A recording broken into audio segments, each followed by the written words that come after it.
diving into something super fun. At least I think so. It's super fun and empowering because we are pairing some tarot cards together, and this is going to help us spark some inspiration. And Mojo's super excited. So if you hear Mojo chirping, that's my little introvert lovebird.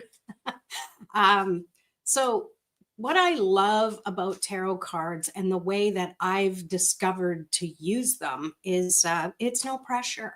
You don't have to learn to memorize cards and all of that stuff that kind of makes it awkward and uncomfortable and frustrating. And you put them away for a decade and you don't trust your own confidence with them. Like, time to let all of that yucky stuff go, because it's just a lot more fun to play. And what I really love about doing using tarot is you get to decide how you want to play with them. And I'm not talking about let's become a professional reader here. You know, I've taken training in person, online, done, decades of practice, got the certificate. You don't really need that. Truly, you don't. There's no governing body that says you need to have a certificate that says that you're a tarot reader. Even if you do have a certificate, 99% of the people in here don't feel like they are a tarot reader. So let's put all that aside and let's just focus on just trusting that you can have fun with something. Because truly, if it's not fun, it's why do it at all? If it's frustrating, what's the point? They're cardboard.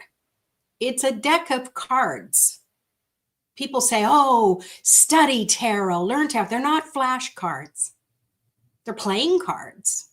What do you do with playing cards? You play games, you learn, you create new things, you feel good about yourself. That's the whole point. So if you've been following along with my Master the Minor Arcana series, which just wrapped up, which, if you're like, whoa, wait, where is it? The videos are still up. So crack on with those. There's a playlist that has all of the videos of all of the Minor Arcana cards, which to me are the ones that are the more mysterious of the deck. So I still have, because I recorded them each day, I didn't kind of do it all ahead of time. So I've still got my deck split between the Major Arcana and the Master Arcana. Now look at the difference. Master Arcana, Minor Arcana.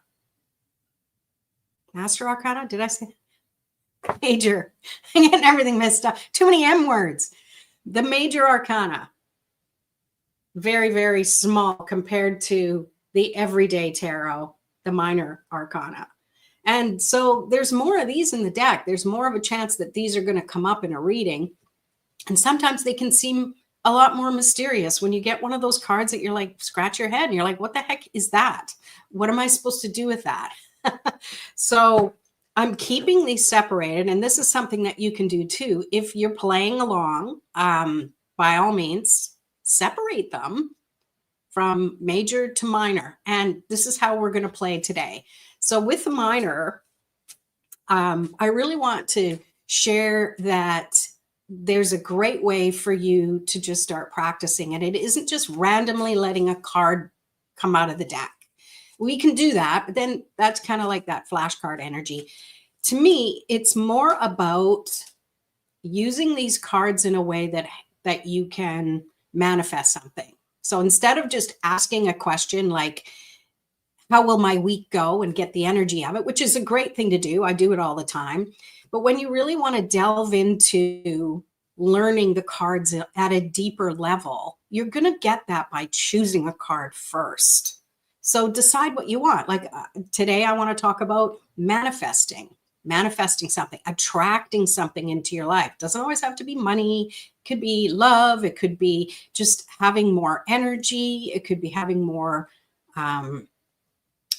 order in your life. It could be having more joy and more adventure, whatever that is for you. So let me decide on one, because it has to be a good example. I'm going to go with having more energy to be creative. because the series kind of took it out of me and I need to recuperate my energy. So, and I'm shuffling, but I am going to turn the cards around and look at them and choose the card I want, but I'm still shuffling. And as I'm shuffling, I'm putting my energy into it to just say, I want to choose a card that's going to help me manifest the energy I need for creativity. That's what it's going to be on. And the energy for creativity, please. And now, and whatever you want to do for you, same thing. Just decide what it is. And you're infusing your energy into those cards. Now, here's the thing. I said separate them from minor to major. And you know what? You don't have to. You don't have to do anything I tell you to do. Please do your own thing. It's just the way I'm going to do it with this example. And the reason why is because after I choose a minor arcana, I'm going to not choose, but I'm going to let the universe choose a major arcana to go with that, to kind of tell me a story about what I need to know about manifesting the energy I need to be more creative. Okay. So now I'm going to turn them over and I'm going to look at them. And the first thing I see is that they're all upside down. So I've been shuffling them upside down. So what I'm going to do is look at the cards, and I want the card that pops out first. And I'm probably going to choose more than one. And so what you might choose, and the first one that came up for me was this Nine of Swords, because this is reminding me that sometimes I think there's lack. Sometimes I think, oh, I don't have the energy. This is wrong. That's wrong. So this is the first card that popped up. So I'm going to leave that out, because if we want to attract something in our lives, we can't just ignore the things that bother us, right? We can't. That's not the way we're supposed to address these things. Okay. So I'm going to go with that. And now as I'm thinking about what I want to, the card I want to now find is something that inspires me to manifest having the energy that I want to manifest. There, Ace of Pentacles. And I'm just going through them one at a time. So it's pretty much the first one that gets my attention. Okay. And I do want to pull another one. And this one, I just want it to be something that, as I'm thinking about manifesting the energy to be creative, I'm going to pull something that's another positive. So I'm just going to flip through it. Ooh, that's a good one.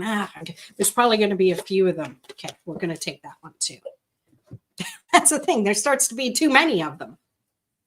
So the first card that I chose was the Nine of Swords. It's the first one I saw, and it immediately made me think of, oh yeah, thinking that I don't have the energy, thinking that I worrying at night, that's draining my energy, so that when I wake up in the morning, it's like, oh, well, I'm not as inspired as I was before I went to bed. Hands up if that's ever happened to you. So this to me was an awareness. Okay, this is kind of floating around in my subconscious. This is the black cloud that's following that energy of me wanting to manifest and bring things into my life. Well, this little black cloud that keeps following me around, I need to address it. And I need to be aware of those thoughts that do come in. And hey, thoughts are thoughts. Thoughts are vibration. Acknowledge it. Yeah, sometimes I'm not so positive about things. It's an awareness. So I'm just going to set that one aside. And now I'm going to focus on the other cards that I chose. Ace of Pentacles. Pentacles is the earth element. This is all about our physical world. It's not always about money, but it is about the physical world, our body. It's about wealth, abundance, physicality in our world, which includes our physical body. And for me, this really embodies me taking a stand that I'm going to create my reality around me in a way that I feel good. I'm going to arrange things in my home to see things that really make me feel good. I'm going to clear up the clutter that's making kind of draining my energy. And you can really pay attention to stuff like that when you first walk into your door. What do you feel? Do you see that pile of clothes in the corner going, oh yeah, I gotta deal with that? Or the dishes in the sink? Oh yeah. So that is the first thing that your energy is picking up on. So it's pretty hard to manifest anything when your energy is already draining and being depleted by those negative things that we might not have really paid attention to before. So this is something that I want to really bring in. And the next card that came up was the Ten of Pentacles, because this is all about everything is working out fantastic in my physical world. I'm being supported by people who care about me. I'm supporting people I care about. And it just feels like I feel very happy and content in my physical world. And when I know myself, when I'm feeling happy and content and I can look around and everything's fairly neat and tidy, that enables me to definitely have the energy to be creative. It's when there's chaos all around that kind of drains my energy. And I'm talking me specifically. You know you best. And then the third card I picked, which I thought was the epitome of energy, is the Knight of Wands. Like his horse is going. He's got the plume on his helmet is fire. Everything is fire. Fire is energy. Fire is the action that you need to take. And this is what I want to embody going forward. And that's going to help me be more creative. So I'm putting this one aside, that Nine of Swords. I've recognized the energy that's been draining my energy. So I'm putting that aside. I don't need to be aware of that one anymore because I want to manifest something. So awareness is key, and I'm aware now. So I've got these three cards. I've got the Ace of Pentacles, Ten of Pentacles, and the Knight of Wands. Yes, I could have chosen different cards. I could have gone through the whole deck first and gone back through it and chose cards, but I decided to just choose the ones that kind of just popped up. And now I have my major arcana cards off to the side, and I'm not going to look at these, but I'm and here's the thing, major arcana often are more about the journey in your life. They're more of the major things that happen in your life. And you talk about the Fool's journey. The Fool card is the first card in the deck. I also like to refer to it, and other people do too, as the hero's journey, because it's taking him from his naivete all the way up to where he's captain of his world. And I say he because, it is what it is. There's no gender here. It's the energy. So what I want to do with this is I want to see what comes up as far as the major energy that seems to be prominent. So before I even choose, so if a negative card comes up, for example, it's the Devil card, the Death card, Tower card, that sort of thing, they're aspects that might be in the way of me manifesting what I want. So again, that's like me pulling the Nine of Swords. It was something that's giving me that awareness. So I definitely would keep pulling until there's a positive card, because we want to get to the bottom of what is preventing us from attracting and manifesting what we want. And if we don't address the things that are tripping us up, we're always going to get tripped up. That's just what happens.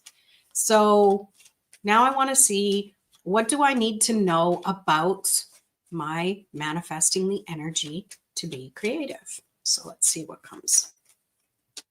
You can choose a card whatever way you like. I usually get jumpers. Nothing's coming from, because the deck's so thin.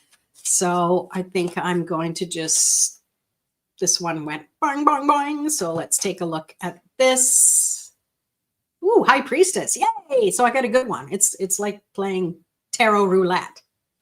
Gives me some ideas. Anyways, so the High Priestess, which to me is great. This is showing me that I need to embody this energy, that I am the in charge of my own creativity. High priestess is feminine energy for the most part. That creativeness, that nurturing, compassion, trusting that I know what I need to do in order to have the balance, in order to manifest the energy to be creative, which is what I want to do. So I really love that. This to me is a beacon of what to remind me to do that. And seeing the two pillars, the black and the white pillars, that goes deep into different symbolism as far as the traditional tarot, but I read intuitively. So when I see that, I see the balance, the light and the dark, the yin and the yang, the action and the reflection of those actions. So to me, this is definitely being aware of where my energy is so that I can tweak it accordingly. So I want to pull another major arcana as well to go. I think I'm going to pull one for each of the cards that I pulled here, not including that Nine of Swords from earlier. So to me, now let's go back, because I did promise that I talk about pairing cards together. So I want to pair this Ace of Pentacles with this High Priestess.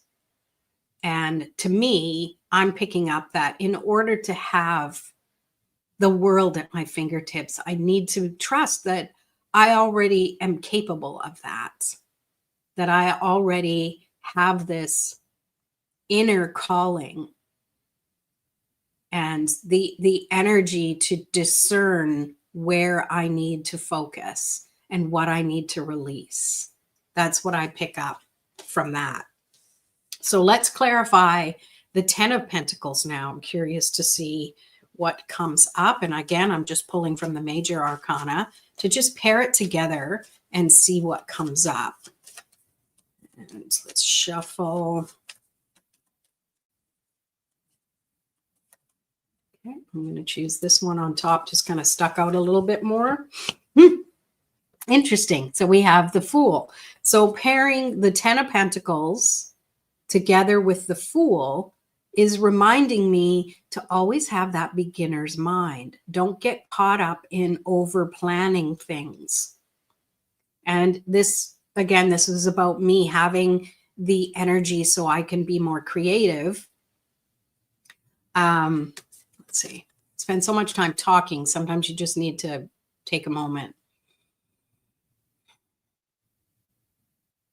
And that's what I'm getting from this. It's like, have a plan, but don't plan things to death. Like he's planned a little bit. He's got his little rucksack there. Not a lot in that rucksack, but he's got just the essentials.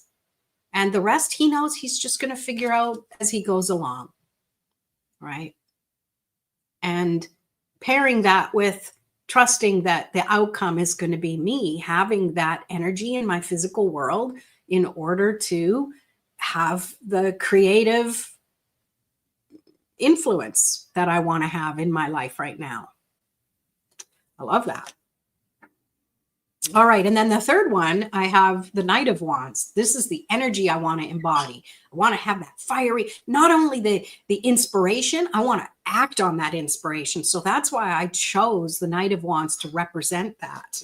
So let's pull from a major arcana deck to see what I need to know about me having that inspiring energy and taking action.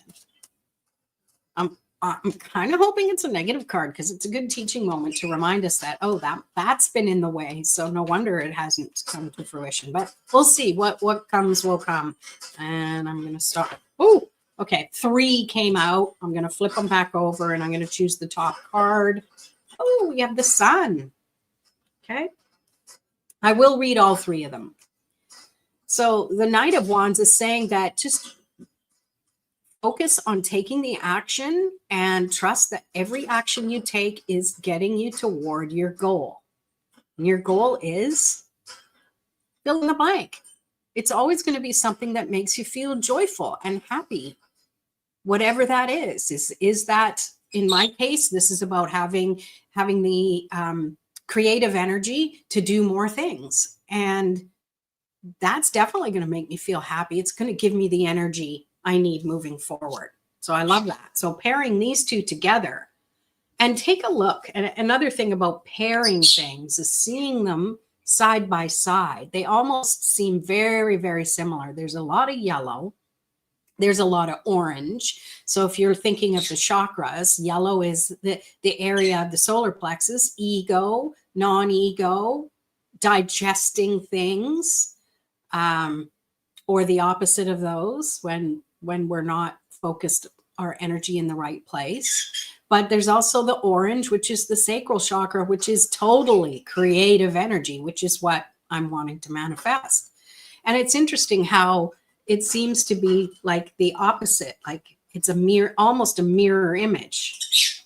Yeah, I'm reaching there, but but when, you know, if you blur your eyes just right, you can kind of see where there seems to be balance there. So to me, I'm also picking up that being aware of the actions that I take, or the thought actions that I take, the ideas, balance out in a way that's going to support me moving forward.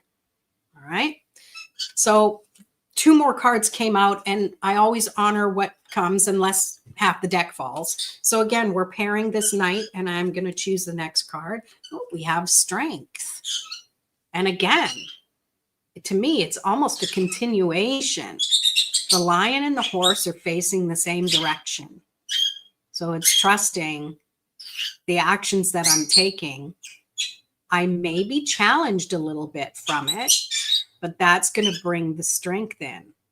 That's having the courage. That's trusting the cycles. And when I say that, I'm drawn to the infinity symbol above her head.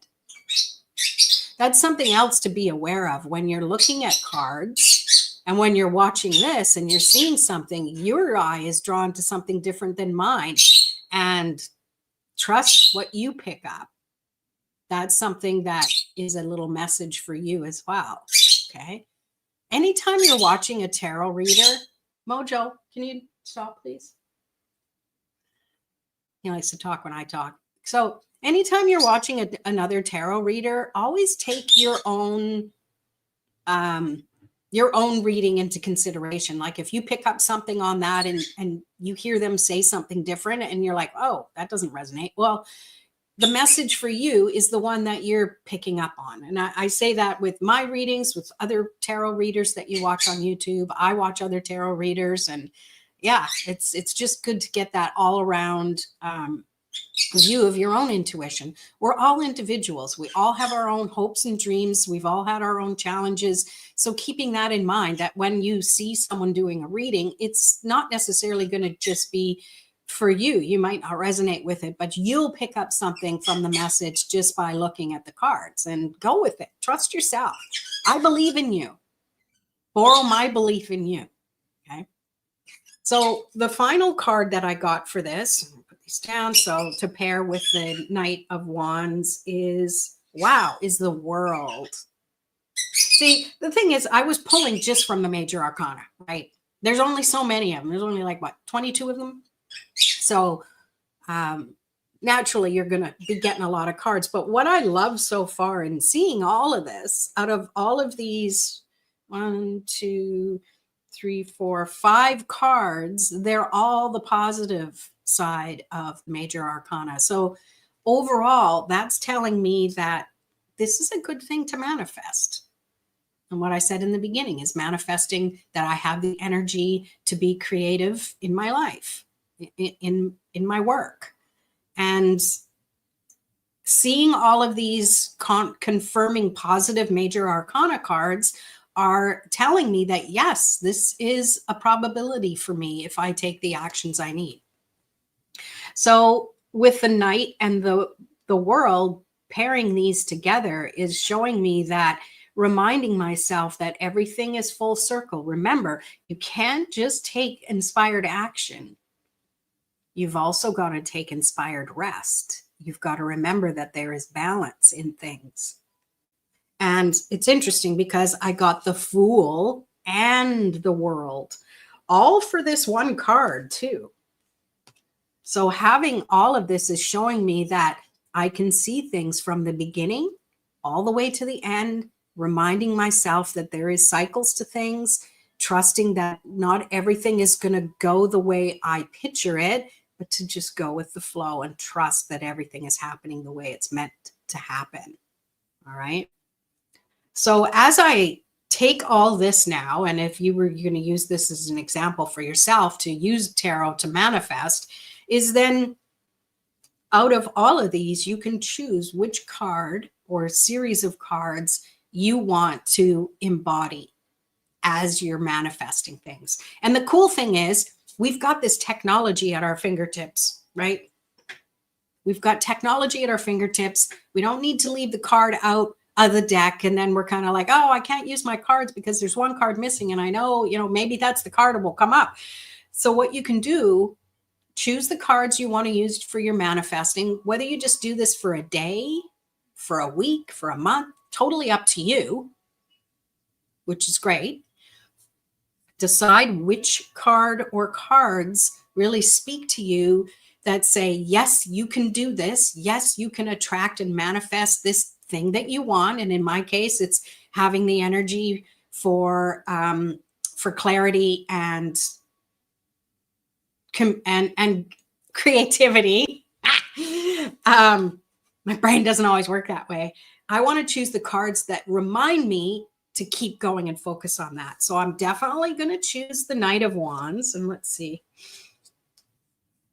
You could choose all of them and just arrange them and then take a picture of. And I think that's what I'm going to end up doing. So I've got 2, 4, 6. I've got 7 cards here. I'm not going to take a picture of this one because we all know the negative stuff. We just need to be aware of it. So what I'm going to do for myself, and I suggest you do whatever you need to do, is now I'm going to set these cards down and I'm going to take a picture of them and I'm going to have it on my phone. I'm going to either create it as wallpaper, so I see it all the time, or as my lock screen. And then I'll see it every time I want to unlock my phone, which is 327.2 times a day, maybe more. I'm going to see that. And that's a trigger to remind me, oh yeah, check in on my energy. And my energy is my emotions, my physical energy, and the thoughts that I'm thinking. The heaviest energy can often be those thoughts that get in our way and try and trip us up. Now, the key is not to push them away. It's to acknowledge them. It's like speed bumps on a street. You're not going to ignore the speed bumps and go flying along at 50 miles an hour. You're aware of the speed bumps. You're going to slow down over those and you're going to go and you're going to maybe pick up speed till the next one and then slow and go over. So those negative things are there to slow us down, not because life is trying to trip us up, but it's a reminder to bring your energy back to yourself and center and go, okay, what is my goal? What do I want to do? Deep breath is always good, through the nose, not just the mouth. And from there, you're ready to reset again and move forward. Life is a dance.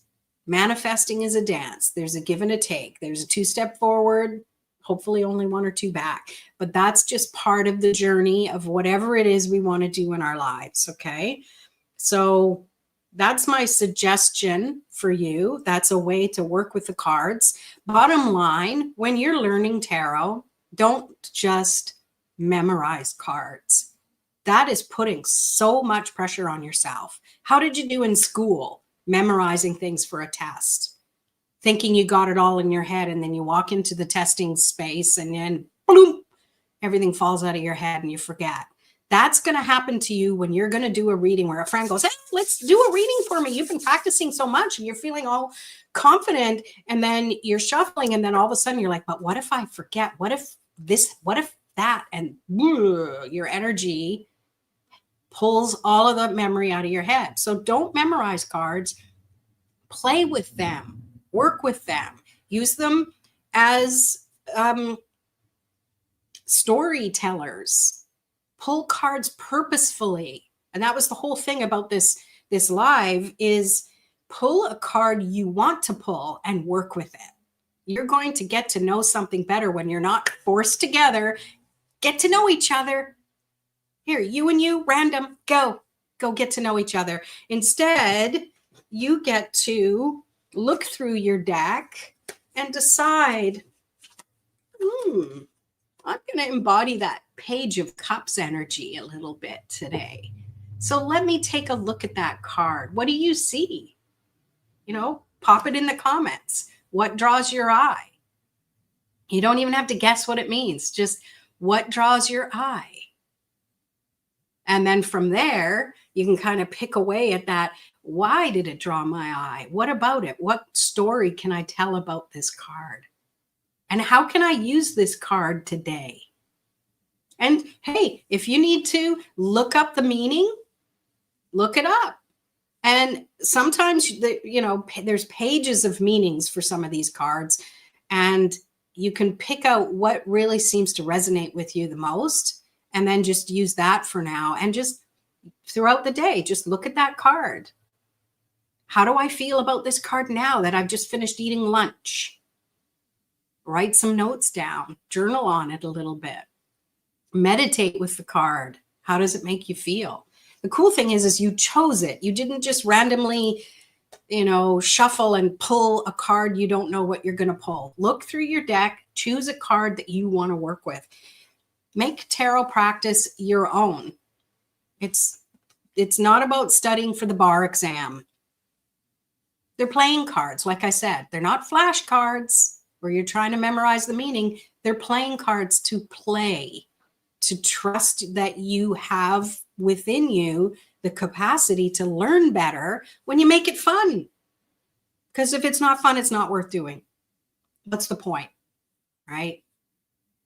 That's the best way to get comfortable with cards. And the more you're comfortable with that, the more you're trusting your own intuition, the more you're looking back on your journal of things that you wrote down, and you realize, oh, I can add to that. And look at the meaning and maybe go, you know what? I'm not feeling this meaning at all today. To me, it feels different. And it's okay, because you're going with what you're feeling in the moment. That is reading intuitively. That's using your empathic gifts to really feel what you need to feel. Makes a world of difference. Well, there you have it. That's it for today's live. Thank you for watching. Let me know of any takeaways and insights that you got from this. And I'd love to hear in the future, if you try this technique out, let me know how'd it go for you. All right. Well, that's it. Thanks so much for watching, and we'll see you in another video. Peace.